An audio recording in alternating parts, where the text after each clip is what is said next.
Hello everybody, welcome to another edition of the Portsmouth Basketball Podcast. I'm one of your co-hosts, Mark. And I'm Paul, and we're back. We are back, and we're back with someone else who's coming back. Yes, the legend, the myth, the man, Stephen Ware. Stephen of the Wares. Thanks for having me back. I thought you were going to lock the doors when I left last time. We should have done. Well, we could have done, but we just thought we'd let you out, just so that we could say you've come back, because otherwise, well, we really wanted to say you've come back. Yeah, guess who's back? And Kind of M&N style. And since that, for a bit of information for Steve, after hitting that bonus shot, That's huge. We're actually going to call it the Stevie Ware. We've now called it the Stevie Ware bonus shot. Yeah, we're going to have a leaderboard. I think we should have a leaderboard, and at the moment you're at the top of that leaderboard, Steve. Hang on. So you're 1 from 3. Well, but what the listeners don't appreciate is after you went 1 for 3, our esteemed host Paul took a few shots. When I say a few, how many would you say that was, Steve? I mean, I ran out of fingers and toes pretty quickly. Yeah, I mean, And I ran out of your fingers and toes as well. I'm a pressure player, so I do it under pressure. Are so you looking at my toes? And your fingers. Wow. Yeah. I've been biting this one. Watch out. But just before we go, to clear something really important up, I was 1 for 2 because No, you're not having that. those windows, when I was in here last time, those windows were open. It was a really blowy day, and that first shot was One of them is still open. You did have both open. That's understandable. But So I'm 1 for 2. Let's agree on 1 for 2. really, Yeah. what? So hang on. If this went to court, any self-respecting judge, Really? is gonna We're throw the going first shot. for that. Really? So if you go in a game and you take a shot and you go, hang on, can I just have that as a practice? That's Well, a no. gimme. If someone opens the doors and a huge draft comes in, Hang on. Well, we got to ref it. What would happen? would happen? This is a great way to jump in. What happens in a game if a lot of them in sports halls and they have the emergency doors quite often? Yeah. What happens if someone tried to sneak in? They open the door and a gust comes in. That would affect the ball. if the ball goes in, the ball goes in. If the ball doesn't go in, the ball doesn't go in. You can't say, ref, there's some wind. You've got to count that. What? it did in the darts, didn't they? Yeah. Why would you? No. Surely they'd say at least, right, you got to take it. No, they Really? might stop the game and shut the doors, but they're not going to cancel a shot or anything like that. No way. Wow. So Yeah, but from a surely it's referee's different. perspective, you're 1 for 3. Well, I think the league needs to learn from this podcast. Flipping out. You're Yeah. harsh. Wow, we need to go to BE with this. I think. Let's go to let's BE. send them the tape. That's Yeah. your homework. You got to find out what happens in that. What happens if a bird that was nesting in the rafters flew down?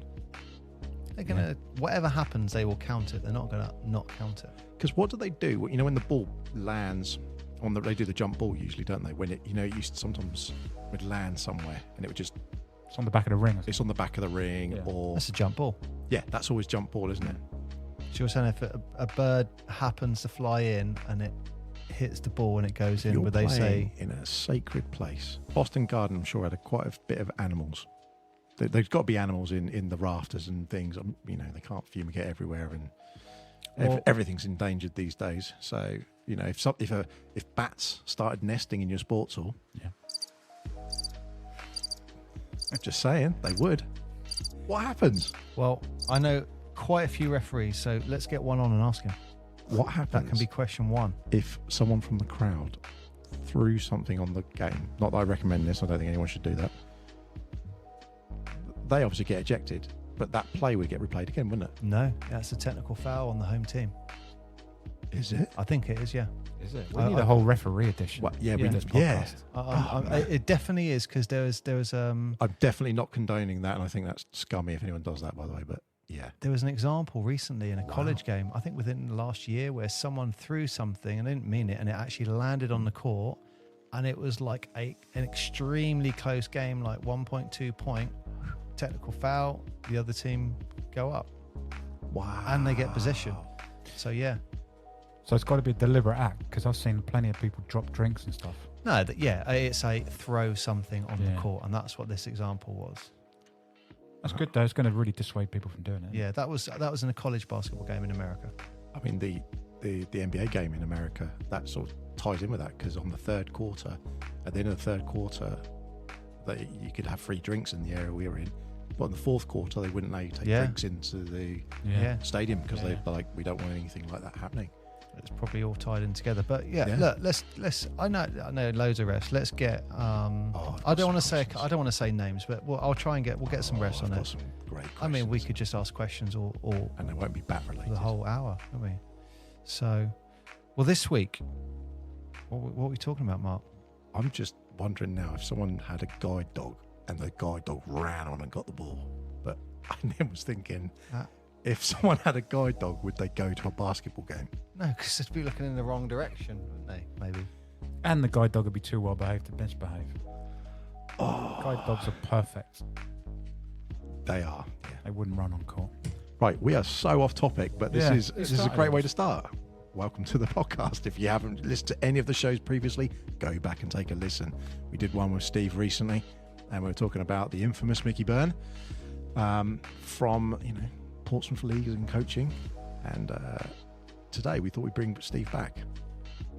Yeah, to talk about the Portsmouth Fury. I mean, definitely from my perspective and local league, it's it's quite huge. And I know a lot of serious players have gone through the Fury, and some of the even National League players are training with the Fury at the moment. So, we just thought we'd have an episode where we talk about all the old classic funny stories that we've been talking about for the last couple of years, the ones that we're allowed to talk about, and see if anyone enjoys it. And also, Steve, I need to apologise because in our last podcast, I was going to play the Stevie Ware song at the end of the podcast. I noticed. And I completely forgot it. I noticed.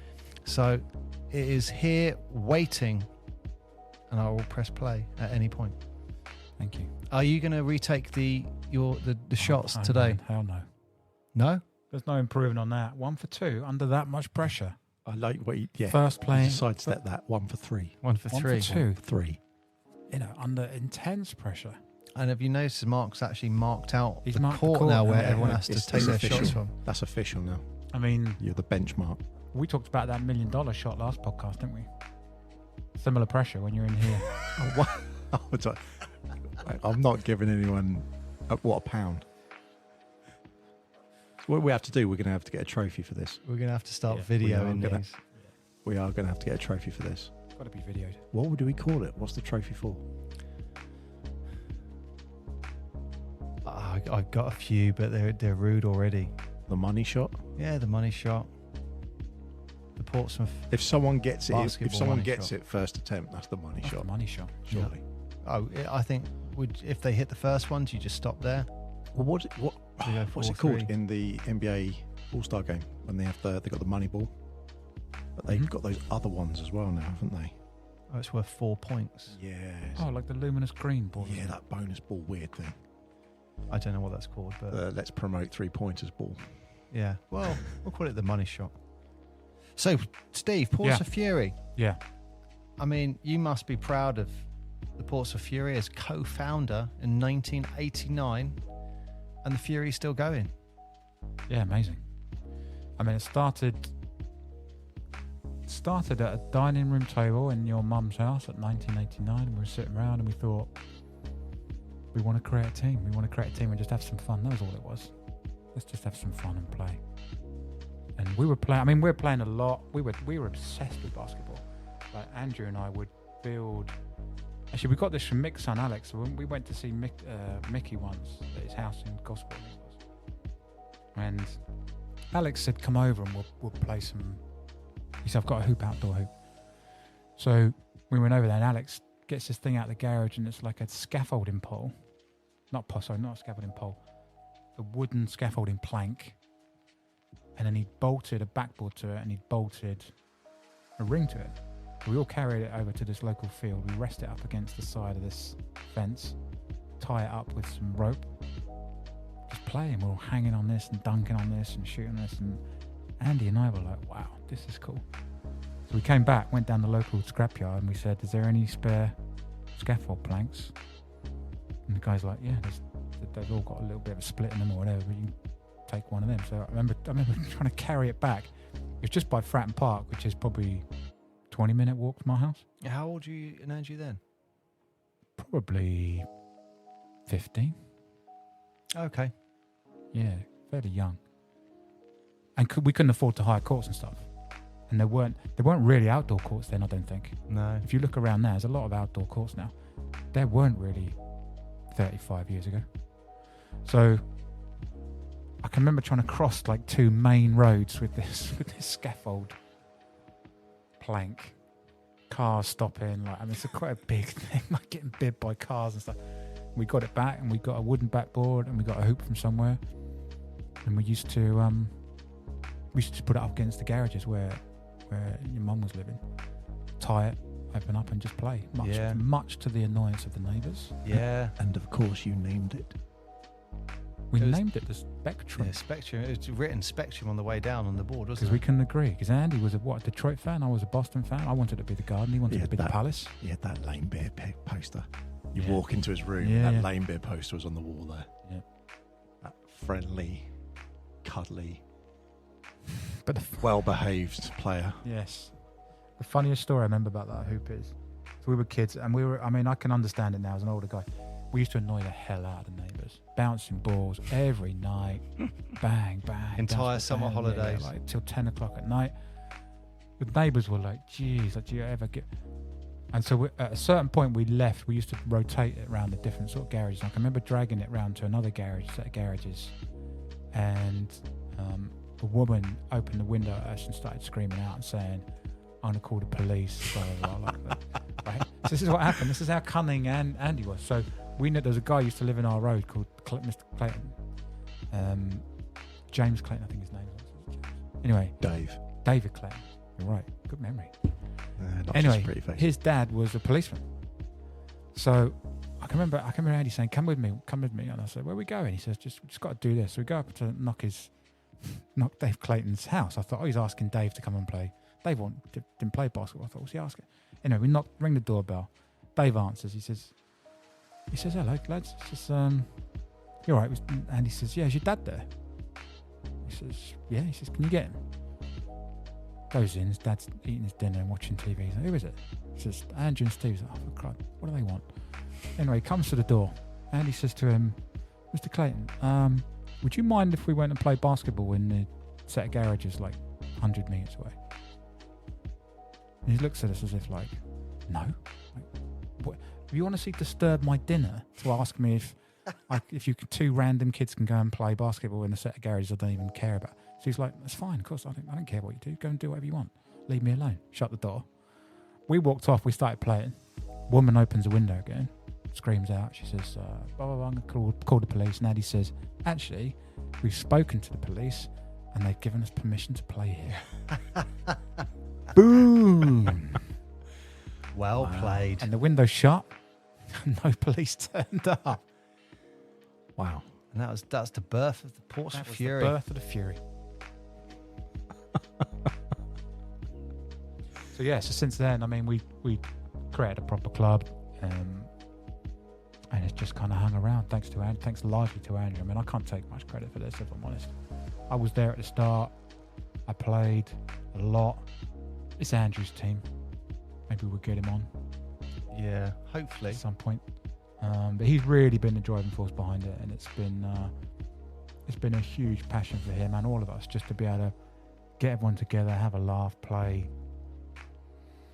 keep us out of mischief, keep fit, and just do something we love for years. Well, you guys said you were in previous podcast. You mentioned originally you were called Force. Yeah, we wanted Force. Yeah, and then you went to Fury. Yeah. Do you have any other names in the pot before Fury came in? Only ridiculous ones that Andrew would come up with.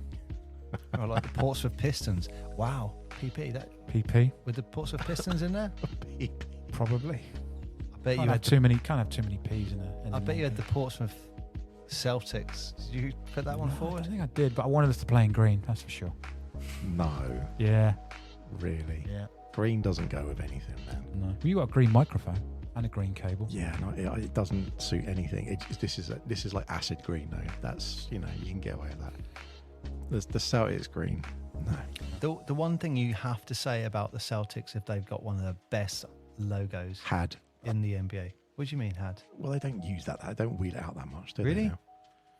Like the little leprechaun with his walking stick, and Yeah, little Yoda. he was one of the reasons I just like following the Celtics. It's just an amazing logo. Great logo, terrible mascot. What is the mascot? Him? The mascot's a guy called Lucky. Yeah. I mean, I say terrible. That's not probably being a bit harsh, but he's just like a guy whose face you can see. Normal guy. He's quite athletic actually. He does like at half time he'll do the like tumbling on trampolines, where they come off trampolines and dunk it, that kind of stuff. He joins in with that.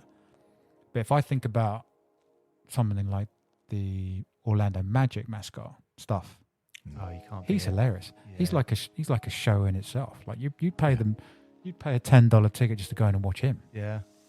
Falling down the stairs, winding the crowd up, doing stupid things, climbing up step ladders. I mean, this guy's we're talking about it for the Force as it evolves and grows, but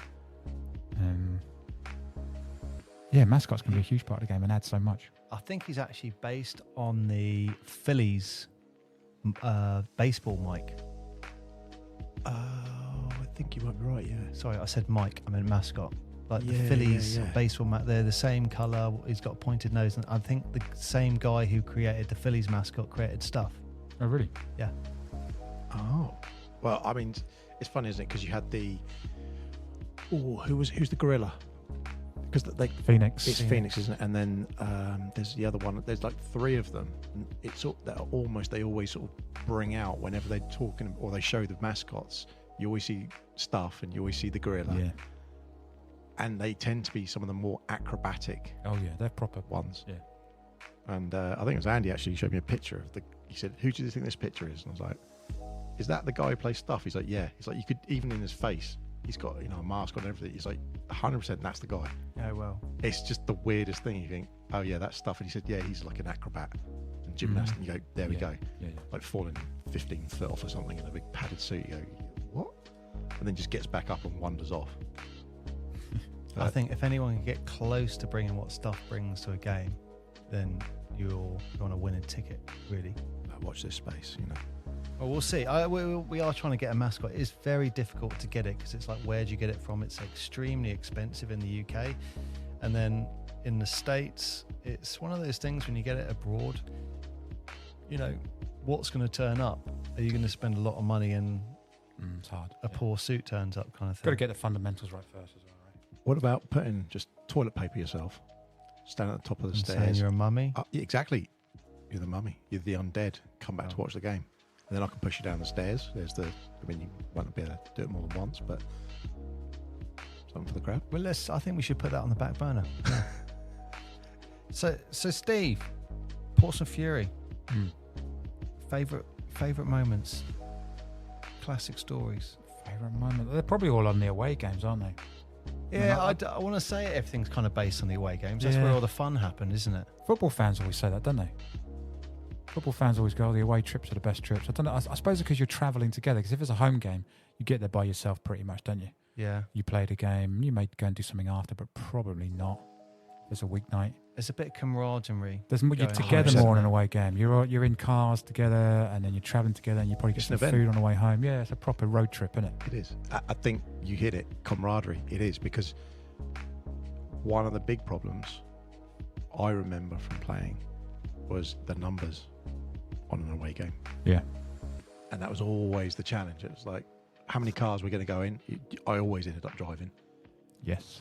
Sometimes I believe there may have been an incident or two where you may or may not have been in my car boot, Paul, just to get us to a Oh, I certain can't place to remember meet up. For But legal purposes, that never happened. that never happened, but it might have been just to pop around the corner perhaps. But just Yeah, we did have a lot, and we had at one point. I remember near the start in Solent League, we had a lot of spectators coming. I think we might have had 20 odd people with us once for an away game. we've had people turn up, but it's interesting that when you go to the team and you think we're the only ones who are there. So on the bench we were noisier, and Yeah, we were quite a noisy bench, weren't yeah, Yeah. And we'd all be sort of cheering and egging each other on. So it was the camaraderie in it. And then, of course, afterwards, we'd go do the obligatory. The McDonald's. Wow. I mean, McDonald's. we were talking about this the other day, and we were speculating that maybe the Portsmouth Fury has had an effect on McDonald's as a global corporation with their drive-through policy. Yeah. Yep. Can you remember Well, that? they used to have a walk-through policy, didn't they? You're not allowed to do it anymore, are you? So just to put some context into this, we used to, on our way travels, there was always the same McDonald's that we stopped off at. We used to joke around with the staff. So we would go in, let's imagine, take 15 fairly tall guys. We'd go right in front of the tills, all get in a big huddle, put our hands in. 1, 2, 3, cheeseburgers. And and then turn around, cheeseburger, please. Cheeseburger, please. And they'd be like, what has just happened? And we were doing all these chants just before we asked for our food. And I remember the one week we got there and we were a little bit later and they were like, look, the drive-thru's open. You can't come in, because they knew it was like 20 guys coming in and just taking over the restaurant. But you can go through the drive-thru. And we were like, all right. So we walked through the drive-through, and there must have been over 20 of us, because this was the days where like Heavy D was turning up to watch, and There was a lot of us there. There was a full squad and some others. and the squad doubled again, people watching, I'd say. And everyone was lined up in this McDonald's drive-through. Actually, that's where we call it the famous Fury walk-through. Yep. And no word of a lie, by the time everyone got served, there was a queue of cars actually going out of McDonald's, going down a main road for I don't know how far it was, but Yeah, I mean, I guess they should have just let us in. I guess the framing on that is we individually ordered. It wasn't 15 people and we're going, yeah, we're going to get a group order. Yeah. It was we each individually went window to window. And it's their fault, really. They literally could have just let us in, but they decided they wanted to shut it early. Do you think, Steve, that McDonald's took that example and then that they changed their walk-through policy? Without question. Globally? Without question. Yeah, that's what I can imagine it being discussed in board meetings. Yeah. For sure. Do you think in those board meetings they would have mentioned the words Portsmouth Fury? Absolutely. Wow. Why wouldn't you? I Set mean, the standard. When we start talking about playing days as well, I know the one we always talk about is Simon Foote. His shot. I mean, do you want to run through that one? So that was a away game, wasn't it? Yeah, it was away Salisbury or something like that. Weymouth, it was Hive. Somewhere out the west. That way. I can remember someone counting down the time. Like someone on our team shouting out 5, 4. But the away team had the ball. The away didn't team they? had the ball, and someone shouting the clock running down. So they sort of panicked and launched something From the halfway line, wasn't it? Yeah. a long way back. Yeah, it was an air ball, fell short. So Simon, I think, pretty much in one motion, didn't he? Just catch it and Yeah, well, I was just to his left on the court, and he actually caught it behind the backboard as he pulled it back. Oh, yeah. He caught it behind the backboard. and then kind of swung like a discus thrower. Yeah. Yeah. Yeah, that's exactly it. It was that. And Just sort of half spin. from the hip. Launched it up. Like a softball kind of one, and they ring it up and... Yeah. But the twist on the story is how Well, much time is left on the clock? Oh yeah, it was like 2 minutes. Yeah.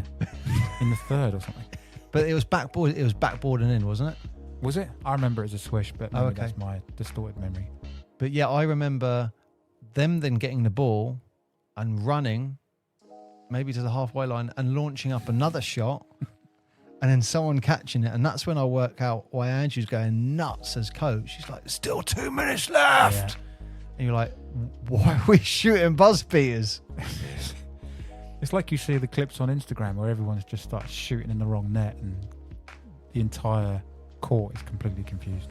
I think it was in the same season where one of our guys was at the free throw line. He shot his second shot and one of the opponents caught the ball, just naturally went up, scored, and then as soon as it went in, he was like, damn, what did I just do? I high-fived him and went, cheers, mate. Yeah, because that counts. Yeah, that's it's not a good day, is it? Thing is, though, all those home games that we played as well, although you didn't have the road trip element, you still had the camaraderie often of, are we going to go somewhere afterwards, or we can do anything afterwards? But most home games were at PGS. Yeah, and we started quite late. Yeah, we started 8:45 or something, weren't we? Yeah, half eight maybe. By the time we finished, Mickey Byrne would be upstairs having his curry delivered to the bar. Yeah, and having his post-match drink, and we'd have a chat to him and go, really. Yeah. But that was the downside. But then I think the nice thing about the Fury in particular was at practices there was a social side to that. Oh, definitely. Yeah. And I'm not just talking about like Andy's hour and a half speech after. Oh, more so like 10, 20 years ago, definitely. Like we were going out like regularly all together as a team. Yeah. That was the thing, though. It was a social club, and we touched on this on the last podcast, didn't we? Is your club just out to win at all costs, or is it more inclusive, more about having fun playing and being with your mates? And and the Fury is kind of a very thin line with that. So I think we try to win, of course, try to give everyone time, but at the same time, like for example, when we played the 2 cup games or the playoff final a couple of weeks ago or a couple of months ago, literally in the start I was like, guys, we're playing to win. Like, forget court time. If you come on, you're performing, you're staying on. If you're having a bad day, forget it. We're playing to win. And you know what? I think as a player, if you get told where you stand, well, you know where you stand. Like if I'm not playing well, I'm not going to get charity minutes, isn't it? I mean, that touches on what we were speaking about previously with Mick saying, perform, you perform. Yeah. If you're not, you're touching the pine. But all of the teams have had lots of players. I think Fury is one of those teams that's had quite a consistent stream of players. A lot of international players as well. Loads of internationals. I think there was a big portion where you had quite a few of the Greek players. Yeah. And they were hilarious because they were obviously speaking Greek to each other, and they were telling me that their language was very colourful, and we learnt a few words, and we now know what they're saying in the games. Oh yeah. And that was great fun. And obviously it's such a massive sport in Greece that sometimes people forget when you look at something like basketball and you think, oh, it's an American game. You go, yeah, but in Greece it's, I think, the national sport. Lithuania's #1 sport. Oh, Lithuania's Lithuanian players. In Eastern Europe. And you always, I want to say people forget, but they sometimes compartmentalise it and just don't think of it that way. Whereas the Fury have had quite a lot of international players. Yeah. Good German players. Yep. Yeah. We're all thinking of different countries now. Yeah, literally. I'm just thinking, you can tick quite a few. Not many American players, actually. More so recently, I think. Yeah. Yeah, Andy could talk about that at some point. Yeah, I mean, I think, we can all hope Andrew will come on here and we can hear all the stories, he's got. You know what? I just thought of one, and he can verify this if he comes on. But I remember on one of those away trips being in McDonald's. Yeah. On the way back, and do you know what I'm going to say? Yes. Yeah. 100%. And Andrew went in a cubicle and was just going to go to the toilet, and he put his mobile phone and some change on the the cistern. Cistern, yeah. Cistern. The toilet thing, yeah. And because he had to use a disabled lid, didn't he? I think for some reason. I can't remember. Yeah, it was probably. I think they'd cleaned it or something. He probably viewed it the cleanest, yeah. But the legend, the one and only, known as Mickey Byrne, phoned him, and his phone vibrated so much that everything flew in the toilet. Pound coins in. And I remember seeing it going, What That was the only money he had for a McFlurry as well. and this is where we need to ask him the question. He did buy a McFlurry. Somehow. Yeah, that was Where it. that money came from, we Somehow. don't know. We don't But know. we all Nobody left him knows. to it in there, and he Nobody came out knows. and he had money. So Yeah. And then we were singing "The Hand Is in the Pan." hand is in the pan. Yeah, he did not appreciate that. But I mean, that hand in How the that pan little song that Money we came up with. teleported from in that water up to his hand and became dry. Maybe he had some more change and we didn't know about it. Must have done. No, But I Gotta be a remember, logical explanation. I remember He's him not leaving cursing too bad, Mick a little bit. He was like, "Mick, bloody phoning me." And my mate's falling in the toilet. We had some good time. We played in some strange places. I remember playing in a prison, Paul. Yeah, that was Kingston Prison. I was quite young. I was really young. Kingston. Just to tell everybody, this is in Kingston Prison in Portsmouth rather than not Kingston, London. not Kingston. But yeah, that was 90s time. You know, I remember 97, quite young, and I remember going in there. I don't think I played much, but I remember feeling really, really intimidated. I was on the bench, 100%. Really intimidated. Well, we got a few catcalls as we walked in. Do you remember? So we walked in, and there was this kind of courtyard that was surrounded by Like the cells, cells, wasn't I it? guess. Yeah, no, they And are. people could look out, and there were a lot of people shouting, And "Kill him, Kingston!" yeah, and the team name was Killers. Kingston Killers. And I think, I Nice. mean, you have to correct me if I'm wrong, but Warm my and fuzzy. understanding is if you go there, you're a lifer at that time. I can remember a guy coming in right at the start, coming into our change room. He said, first thing he said was, "I'm going to lock you in here. yes. In the change rooms, Not yeah. to lock he us did. in. I'm going to Yeah. lock you guys in because I don't want anyone coming in and anything happening." And everyone, we're like, okay. So he said, I'll give you 10 minutes to get changed. I'm going to lock it and then I'll be back. And then he came back and he's like, right, the rules are don't ask anyone while they're in here. That's number one. Don't ask anybody why they're in here. If they start talking to you, okay, don't start asking a question about why they're in here. Just come in, shake the hand, play the game. I can remember us thinking, what do we do? Do we just like let them win? We just want to get out of here alive is what I was thinking. I just want to get out of here in one piece. Look, I was a defensive player. I'm not an offensive player. All I did was ruffle some feathers, maybe take a charge or second a couple of hard picks. I did not want to go in there because it's like that's what my game is based on and they're going to kill me. Yeah, it was very intimidating. Luckily though, we didn't have to worry about any of that because Will came along and Will brought his own cheerleaders apparently because didn't realise that apparently in a prison it wasn't appropriate to bring a couple of females with miniskirts. My understanding is he came straight from a club. Yeah? So he turned up from a club with two girls, very short skirts. Yeah. Mumbling dresses. And they walked in and we got to the very front gates of Kingston and I remember the prison officers there just saying, if they come in, there will be a riot. You can't come in. You can't bring those girls in. There will be a riot. Yeah. Do you remember the guy scoring as well? So we played out, it was outside, wasn't it? It was an outside court. Yes. And one of their people, I think it was probably one of their players actually, so one of the inmates was keeping the score. And we were winning, I think, at half time. It was relatively close. We were beating them. And then we changed ends half time. And the guy who was putting the score up just didn't change. He's putting our scores on theirs now. Yeah, he was putting our scores on it. So I was thinking, are we going to tell him this? Or are we just going to let him? And no one told him. Yeah, it was the wrong way around. I think they ended up, didn't they end up beating us? I think they won by like 1 or 2 points. Yeah. It's very close. And we were like, well done, guys. They weren't. We've gotta go. They to play, from and just seeing the people. They weren't nasty or anything. No, they were a bit rough around the edges in the sense they weren't sophisticated players, if you know what I mean. They were quite rough and ready, a bit clumsy, a bit. I guess they weren't playing very often with other people, to be fair.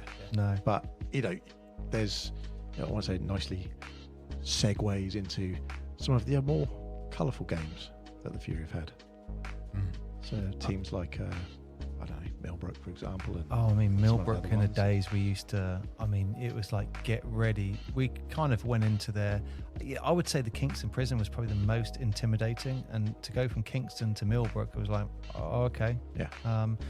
But No, with Millbrook and Southampton, it really was turn up, get ready for a fight almost. But in it a sense, was wasn't the it? Portsmouth-Southampton rivalry, wasn't Yeah, it? It was that Yeah. same. Yeah. Which was strange because you don't tend to get it National League. Really? But no, not a huge, like you can sit next to, but the Millbrook days felt like you were going in a lion's den Yeah. almost. You know, Yep. there would be fans who were very vocal. Even Southampton University, it was quite similar.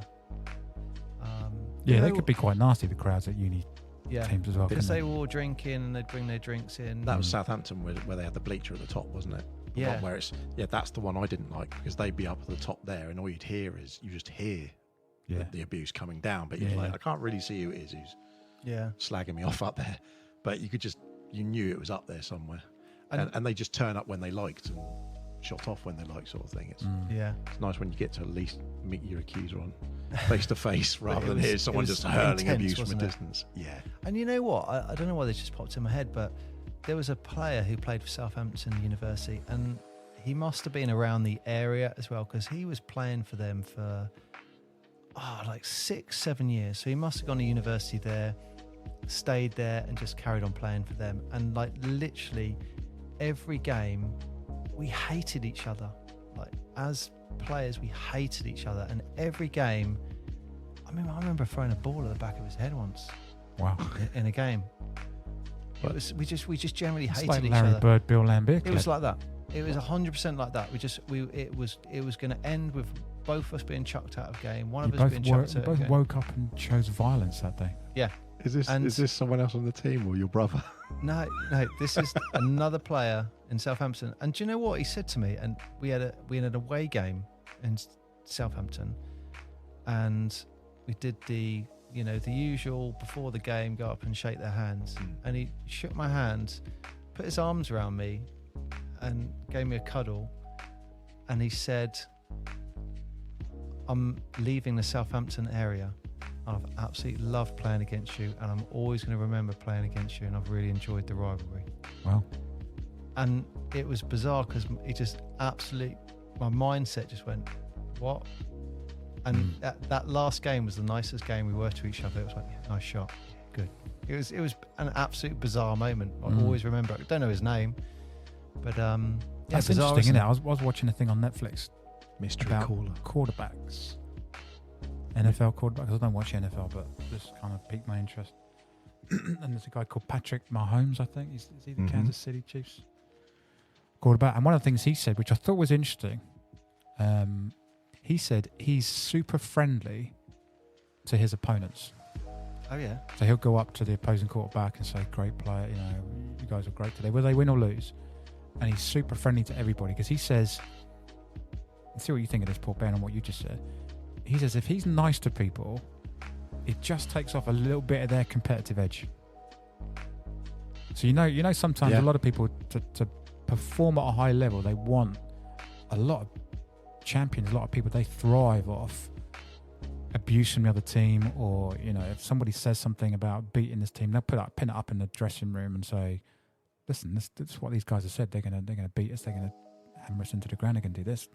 We ain't having that. We're gonna go out and beat them." And it kind of gets that male drive, that macho thing going.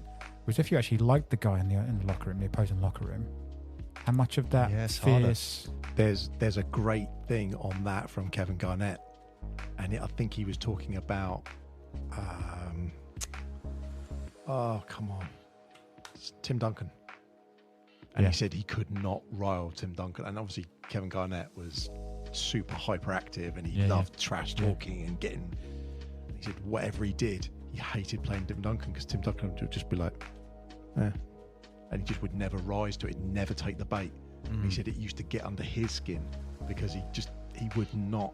It didn't matter what he threw at him or abuse or anything. He's like, it just rolls off him because he was like, don't worry about it. I can remember seeing another thing on Netflix about Usain Bolt.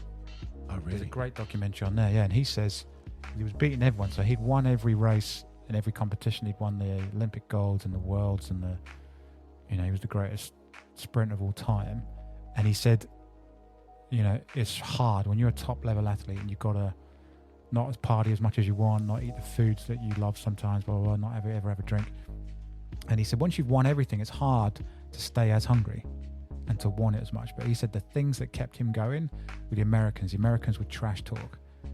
And I forget the name there was one sprinter, I forget his name in particular, who... There was Tyson Gay, was one of the Gay was around that time. Yeah, and there was another guy, I can't remember, we can find it.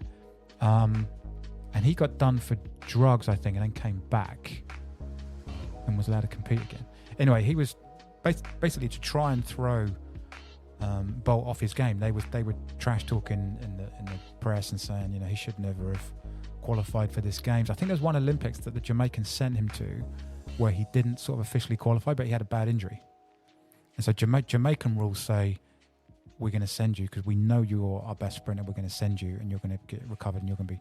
But in America, I think they have sort of brutal trials before the Olympics, and whoever wins those trials goes. So you could be the greatest sprinter in history, but if you don't finish in those trials high enough, they don't send you to the Olympics.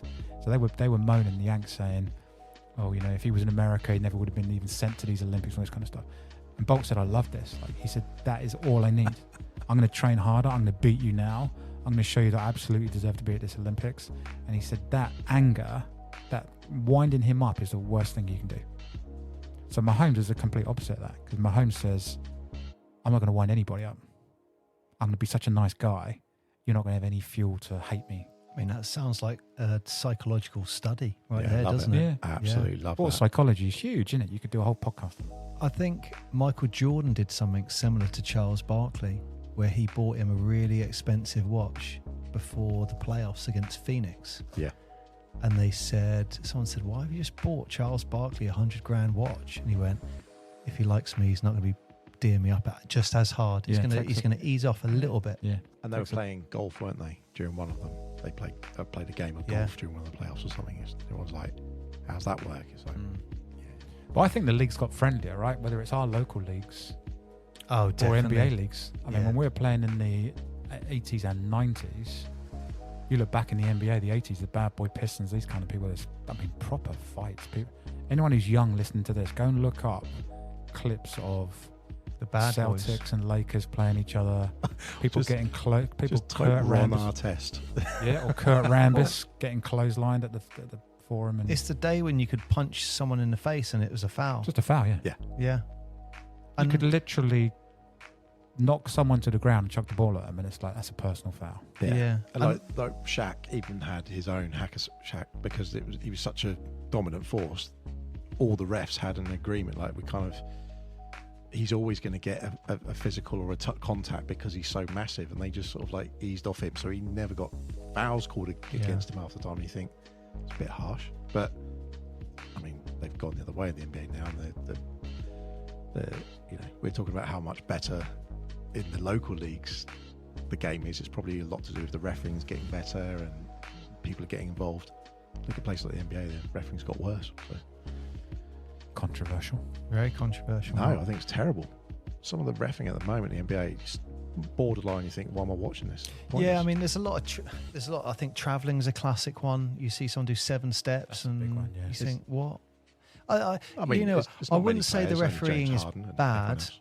I think the level of competitiveness is so fine that if a referee makes one bad call, it could explode into that ref is terrible. Yeah, I mean, he has had a bad call, but I mean, the one that just came into my mind there was Bill Lane Beer, and he did that when Kareem Abdul-Jabbar did a hook shot, and he jumped up, and there was no contact whatsoever.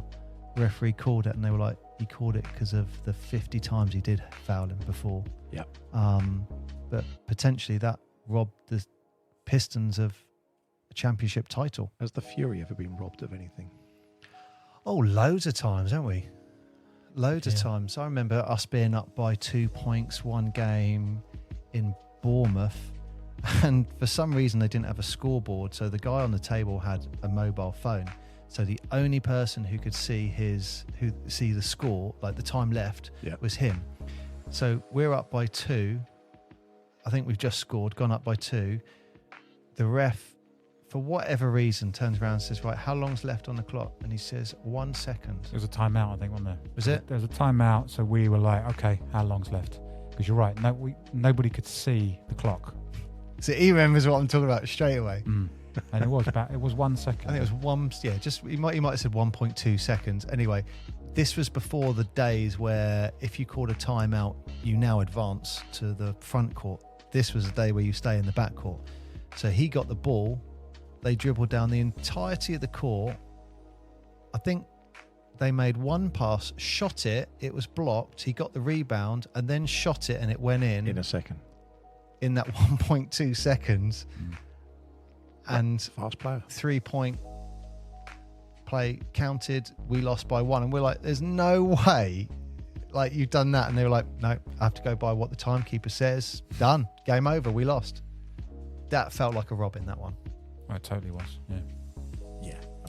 I think there are other games as well where maybe I'd say we got unlucky. I mean, I know the one that gets brought up quite a lot is that quarter final against the Portsmouth Tres team. Semi-final, wasn't it? Sorry, semi-final. Yeah, it was a semi-final. You weren't playing. Where were you? No, it was my 40th birthday.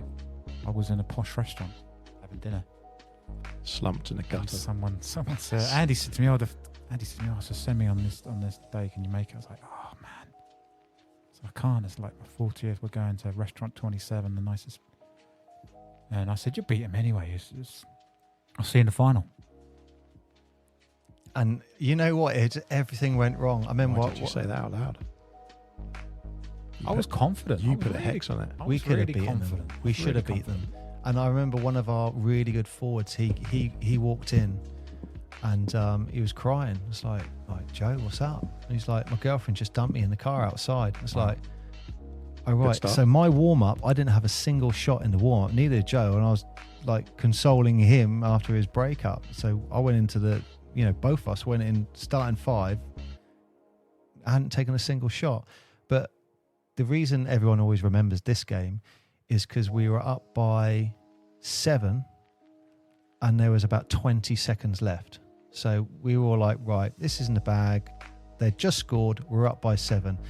And we had a guy called, I can't remember his surname, but it's Rokas, Lithuanian player. Seskavekius. He was a very good 3-point shooter. So I think he plays for Portsmouth Jam now. Yeah. And he had come back and he inbounded the ball to them and they shot a 3. Bam, went in. He inbounded the ball again. They got the ball of us from his inbound. 3. Bam. And same again. Third, Rokas gets the ball. Steal. We're down by 2. I'm throwing it out there. Throw it out there. You've done it one time. Dude, you made a mistake. What are you doing? That's 3 times. That's a shocker. Second time round, dude, you're sitting on the bench and someone else please inbound that ball. Why is he doing it a third time? Yeah, it was 3 steals and 3 threes and they were up by 2 points. And at that point, we called a timeout and there was... Good idea. I'd have subbed myself off. Done it after the first one. But we then... 10 seconds were left.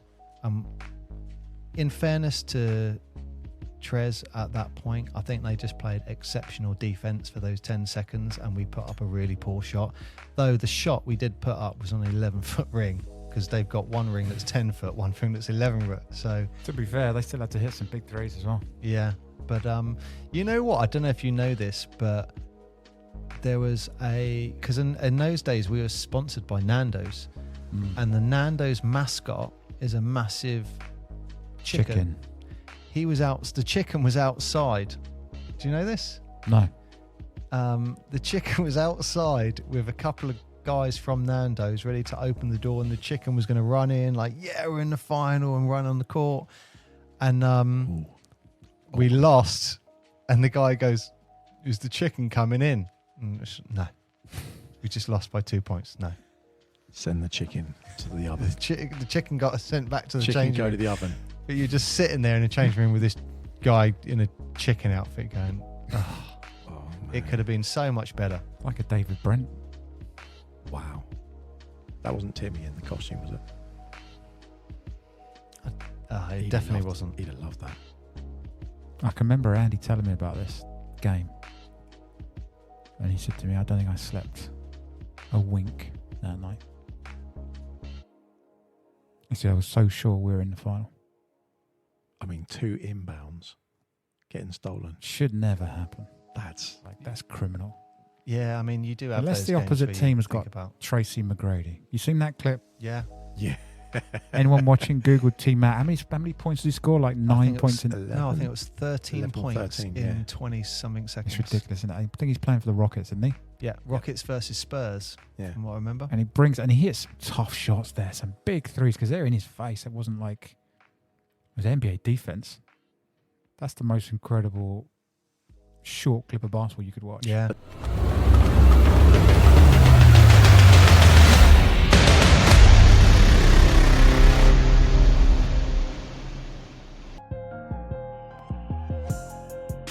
So that ends this episode of the Portsmouth Basketball Podcast. Part 2 of this interview will be coming out in 24 hours, so tune in for that one. But until then, wherever you are and whenever you're listening, we thank you so much for your support. Till then, bye-bye.